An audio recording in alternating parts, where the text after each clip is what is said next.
sonuncu döyüşlə bağlı necə oldu, nətər oldu? Biz ona toxunaq. İndi 4 turnuvaya gedirəm və iyun ayında da inşallah 4 turnuva bir gündə 2 dənə döyüşdü və Allahın izni ilə ki o 2 nəfəri də qalib gəlib, sonra dekabr ayına qədər 4-5 ay var arada. O arada mən kəmər döyüşünə döyüşəcəyəm və o kəmər döyüşündə inşallah ki kəmər Azərbaycanıma gələcək. İnşallah. Və ondan sonra dekabr ayında da 8-ci turnuva olacaqdır.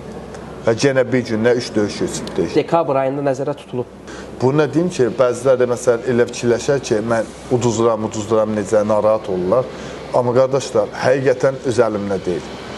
Yəni adam, bir dənə Respublika çempionatında adam yarım kilo artığı var, vuruşmur. Deyir, məndən yarım kilo artıqdır. Ay ki, məndən 30 kilo artıq olurlar, 27 kilo artıq olurlar, 35 kilo artıq olurlar. Boyları məndən 10 sant, 15 sant. Əksəriyyətdir. Mən səndən görməmişəm, səndən çəkindən aşağı adam görməmişəm. Və mənlə gəlir ki, gözəllik bu şovdadır da. Yəni bu direkt Çaykovic kimi girmirsən ki. İndi belə deyək də, mən həqiqətən orada ürəyimdən gəldiyi kimi davranıram. Yəni mən ekstra bir şey qatmıram buraya. Ürəyim necə istəyir? Hazırlıqsız. Hazırlıqsız. Hə, face-to-face olanda da yəni içmə bir canavar gedir. Rajamzadeh, Dallas.